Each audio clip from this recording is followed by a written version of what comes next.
Good evening and welcome to the Global Script. I'm Shafat Ali. Tonight, we spotlight the Balochistan insurgency, a crisis gripping Pakistan's largest province, where foreign interference is threatening national sovereignty. As July 2025 article by a Palestinian researcher, Abdullah Muaswas, alleges Israeli funding of Baloch separatists, while Pakistan points to India's role exemplified by 2016 arrest of Indian naval officer Kulbhushan Yadav, who is also accused of orchestrating terrorism. With Balochistan's stability and Pakistan's economic lifeline, the China-Pakistan Economic Corridor, aka CPEC, is at stake. We'll trace the uprising's roots, current foreign-backed threats, and Pakistan's fight for control. This is Balochistan's story, and you're watching The Global Script.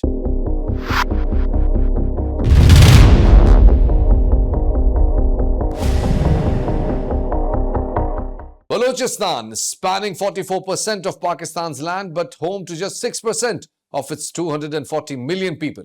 It has been a battleground since its 1948 accession to Pakistan.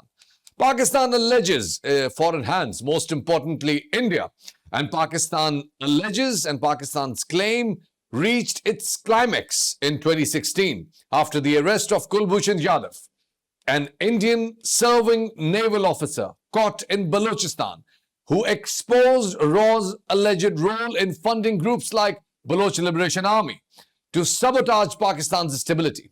How have these external plots deepened Balochistan's wound? I am Commander Kulbhushan Yadav, number 4155 Zulu. I am a serving officer of the Indian Navy.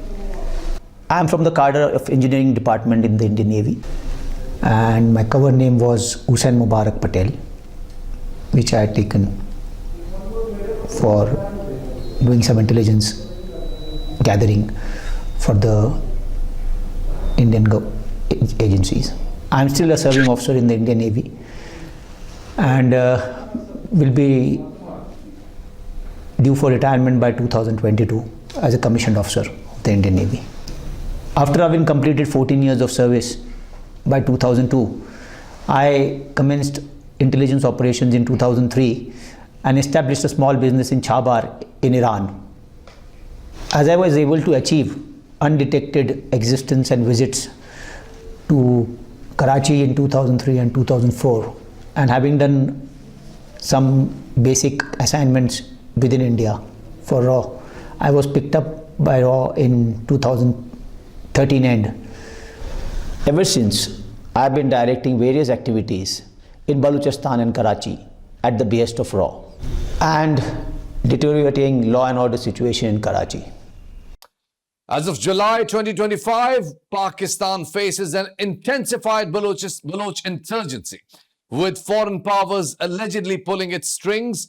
A July 26 Pakistan article by Palestinian researcher Abdullah Muaswas alleges Israel Middle Eastern Media Research Institute, MEMRI, led by former Israeli officer Yigal Kahmon, funds Balochistan Studies Project to arm separatists, aiming to destabilize Pakistan and its ally, Iran. Pakistan's military corroborates this and pointing to BLA's March 2025 Jafar Express attack, which killed 59 and took 346 hostages.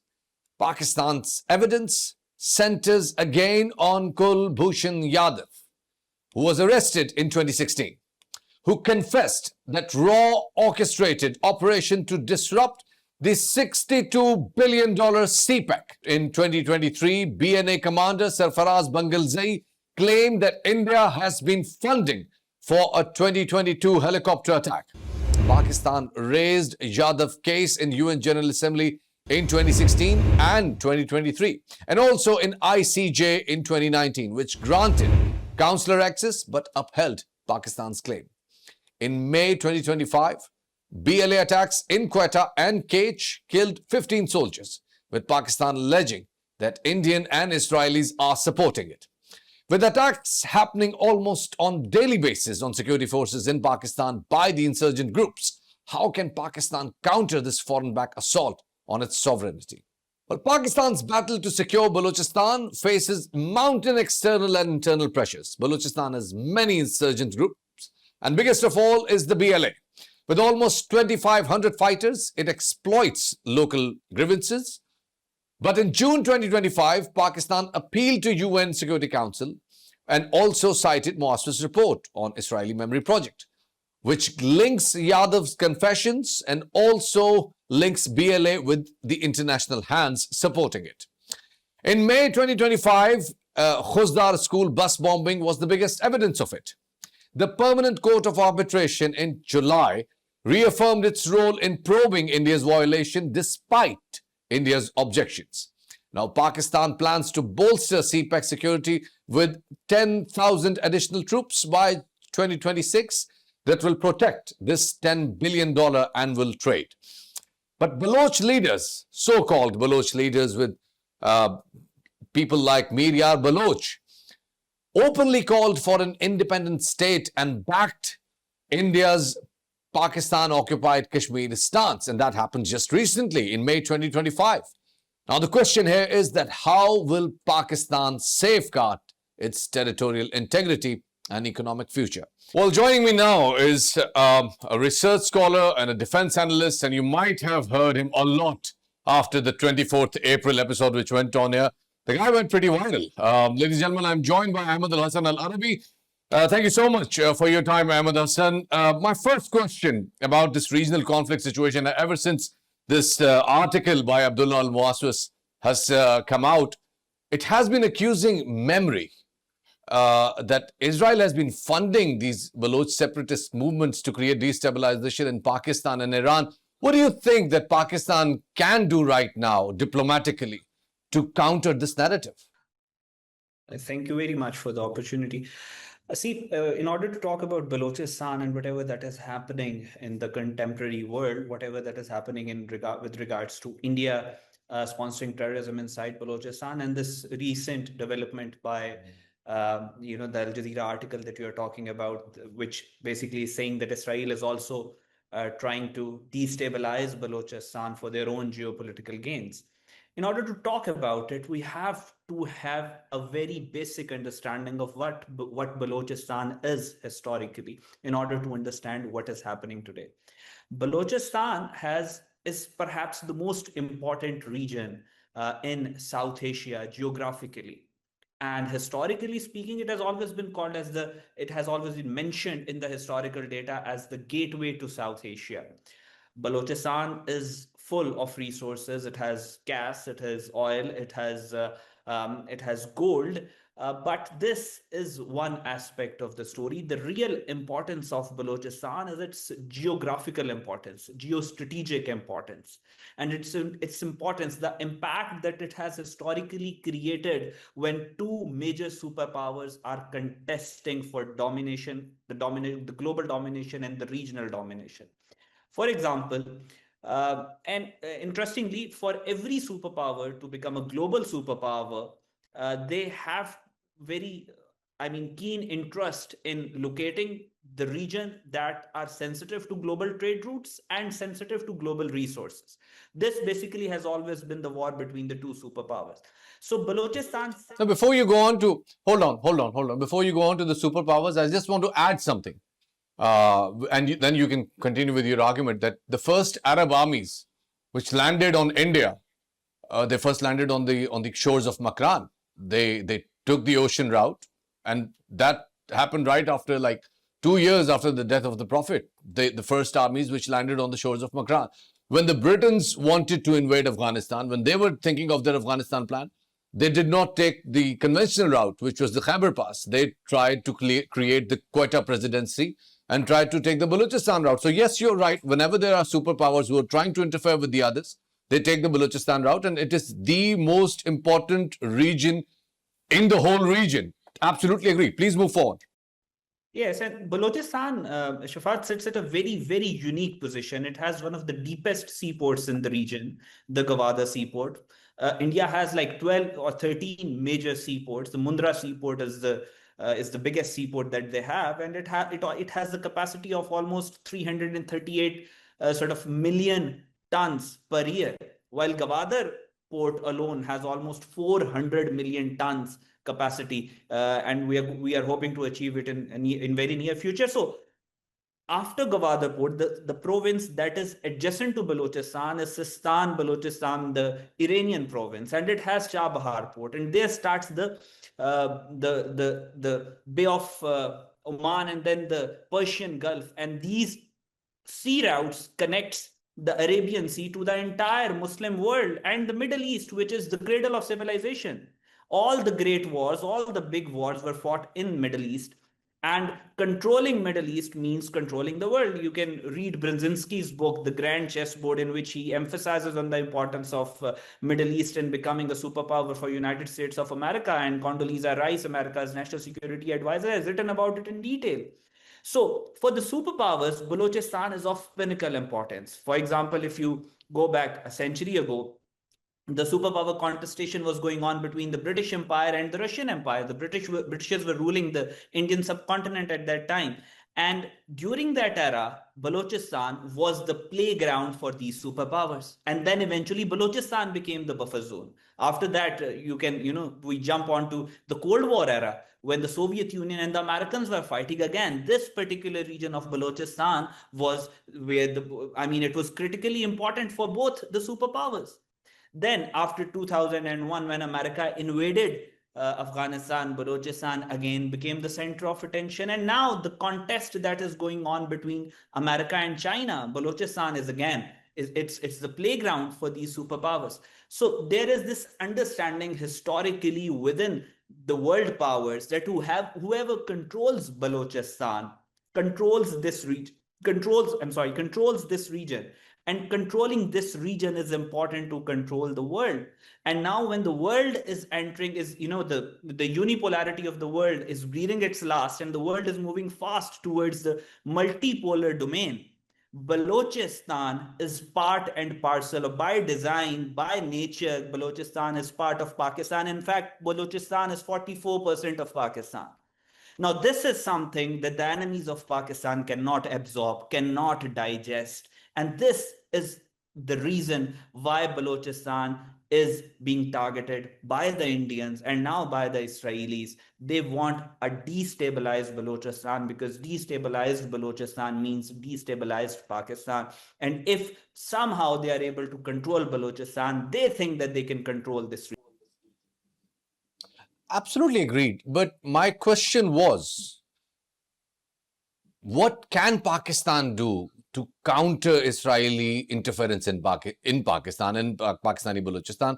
And not just Israeli interference, it's Indo-Israelian interference. And it's not just confined to Gwadar or CPEC or Quetta or Kalat region alone. It is also happening in Iran, in the Chabahar region.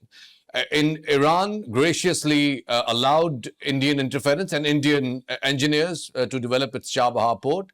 And we saw the result. There were drone strikes happening within Iran, from Iran. There were factories of drones established within Iran. And there now have been accusations upon India that they, in the meanwhile they were developing Chabahar port, they were also the ones who were giving the intel to the Israelis.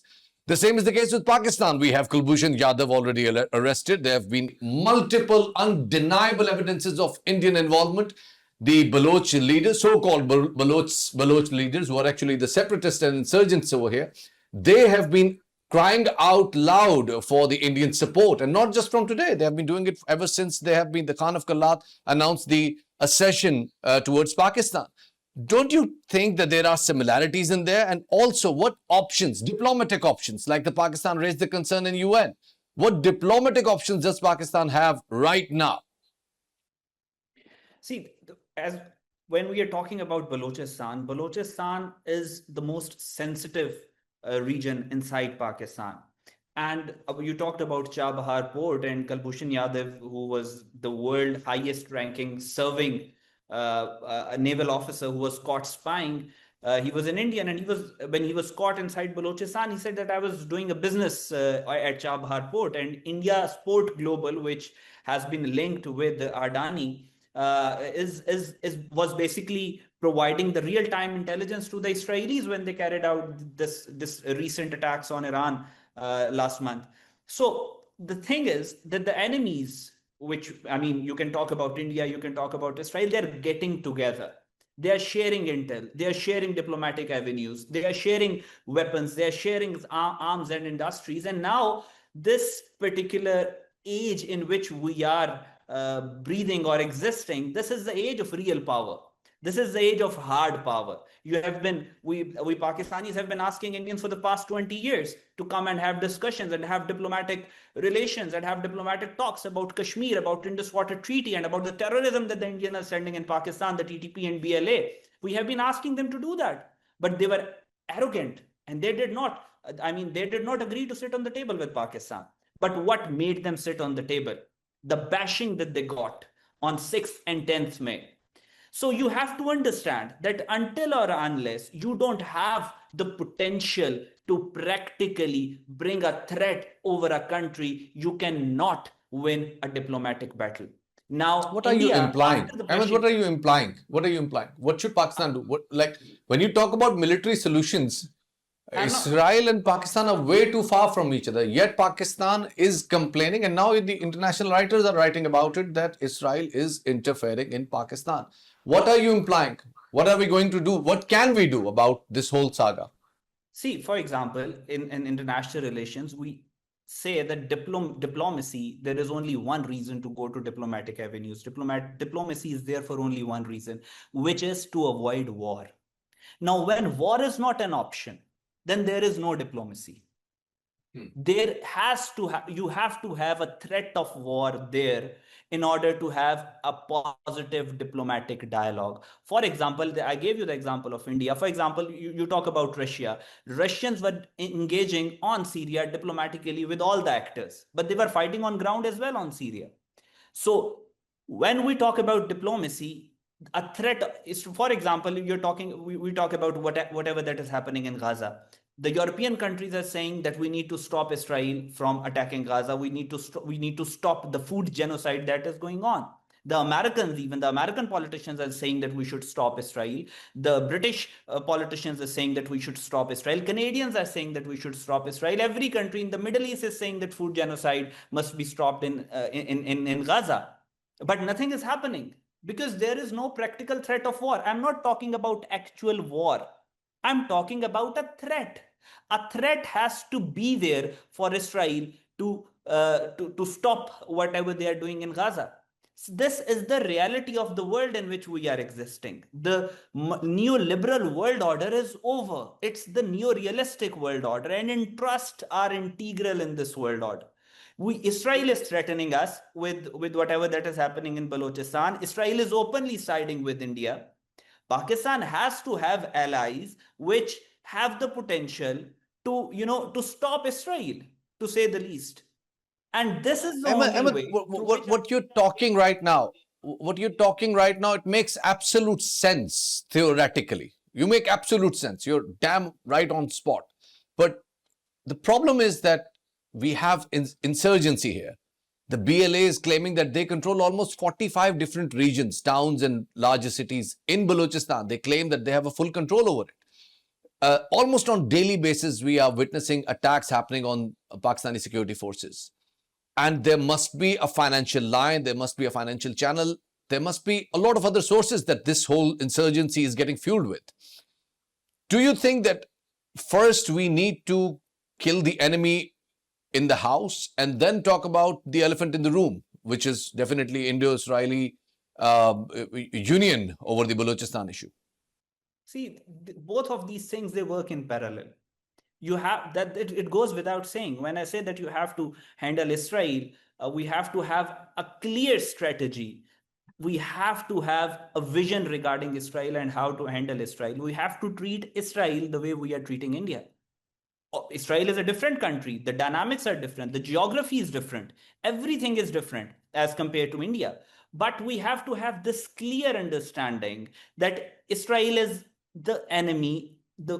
We have to treat Israel in the same manner as we are treating India. So whatever we are treating Israel with is going to go in parallel with fixing the terrorists inside Balochistan. And when you talk about this particular terrorist organization, BLA, for the past 70 years, the BLA has never, their active fighters, the terrorists have never exceeded 4,000 to 5,000 in numbers. And right now, according to reports, they are almost 2,200 to 2,500 in Balochistan. They are very easy to handle. The problem is that you can, if you, even if you eradicate the entire lot, I mean, when you talk about TTP is a model, Tehreek-e-Taliban Pakistan, when they were doing terrorist activities inside Pakistan in 2005, 2006, 2007, up till 2015, most of them were not even Pakistanis. They were Uzbeks, or they were from Central Asia. They were brought in as mercenaries and they were fighting inside Pakistan. So the problem is that you have to deal with the terrorists at home, but you have to have a very clear understanding where the center of gravity lies.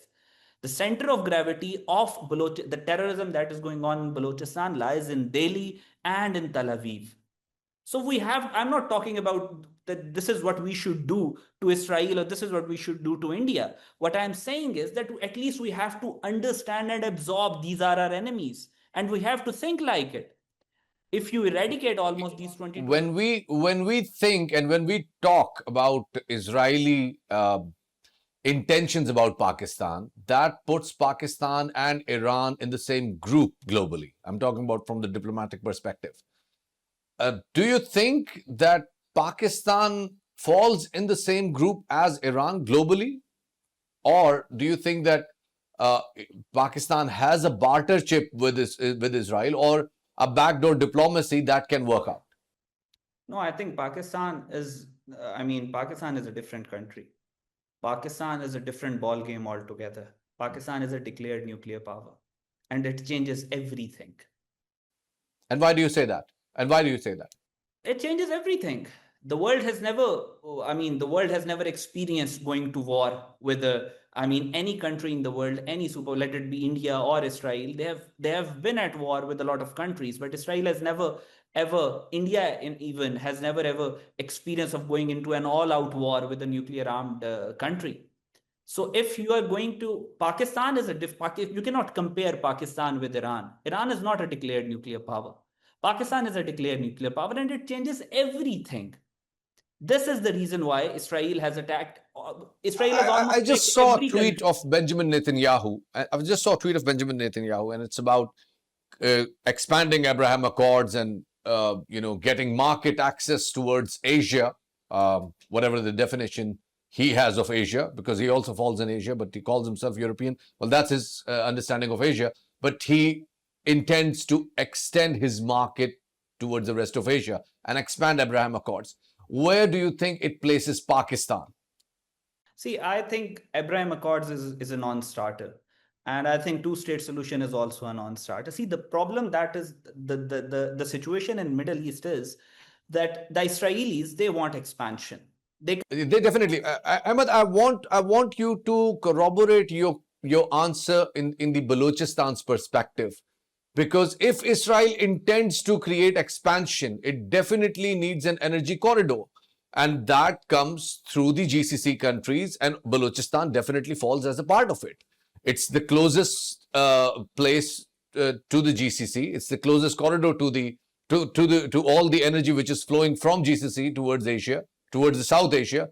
And definitely we do believe that, and it's no guesser or no genius to assume that Israel intends to extend its road network or whatever network it wants to create business with towards India. Right. So this is exactly what I was talking about in my starter, that Balochistan and this region holds importance for every superpower historically. And if Israel wants to expand and extend its border, which is the concept of Greater Israel, the project of Greater Israel, which was officially corroborated in their foreign policy in 1984 in the form of Audit Yinon and Yinon's plan. So if they go for expansion is the need of the hour. If Israel is not going to expand, the Israelis are going to leave Israel. Almost 2% of its population has left Israel permanently in last 666 days. The Europeans came in this desert, in this difficult living condition because of the religious narrative of Greater Israel. Do you think that Israeli expansion would create more problem in Balochistan? See, this is where I'm arriving at. Everything is hypothetical. Everything is hypothetical. Israel is planning on a hypothetical strategy. This is what they are in their mind. They have this schizophrenic ideology and belief system that they have already created Greater Israel, but Greater Israel is not there. In their mind, they think that they will eradicate entire Middle East to create Greater Israel, but factually the on ground situation is that they won't ever be able to create this project of Greater Israel. I don't see Israel expanding beyond a certain limit. Yes, they can create problems in Syria. Yes, they can do this misadventures against Iran, but territorial expansion in this time and age, in this particular environment, I think is a non-starter. I don't think Last question. Do you think that Israeli intentions of not geographically expanding, but expanding their businesses through corridors, which involves Saudi Arabia, which involves the other GCC countries, which also involves India, does that create more insurgency and more problem for Pakistan and Balochistan? See, the thing is, we are entering at a stage where at today, there are more active war theaters than World War II. There are more active conflicts than World War II. The Middle East is changing its shape. The world is changing its shape. The borders are going to be changed. Chomsky called it the age of wars. So the pressure or the insurgencies in any part of the world is going to increase. You've seen every red line that has always been there. There was the Ukrainians and the Europeans used to say that if Russia invaded Ukraine, this is the red line for Europe. That red line is breached. The Gazans, the Middle Eastern countries used to say that if Israel invades Gaza, a ground invasion, that's the red line. That red line is breached. So if India attacked a nuclear-armed Pakistan and Pakistan attacked a nuclear-armed India in a conventional state of war, that red line is also breached. Every geopolitical red line is being breached. So the problems for the world is in conflicts, and the conflicts are going to take shape, and the shape is going to be bloody. There is no doubt in it. There is absolutely no doubt in it. But the fact that any country in the world, let it be Israel or America or India, they have the capacity to take Balochistan out of Pakistan, that is impossible. That is not there. Pakistan will not let Balochistan go. Yes, they can create problems. Yes, they can do terrorism. They have been doing terrorism for the past 70 years. They have been creating problems in Balochistan. They have launched Marang Baloch. They have launched Mama Kadir. They have Javed Mengal's nephew used to beg Israel.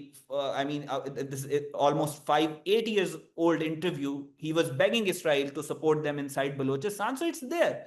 But Pakistan is fighting, and Pakistan is going to fight back. We are going to target the terrorists, and we are definitely going to devise a strategy or a plan in a very near future. In fact, we are already doing it. We are already seeing India-Israel nexus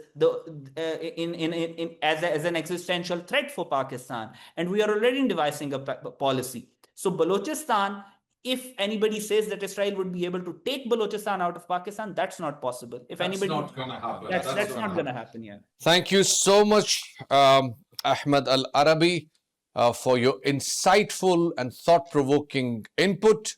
And you definitely left us with a lot of cliffhangers, and that ensures that you'll be back on this show very soon. Thank you so much for your time. But that's all from the Global Script. Keep watching Ocean News.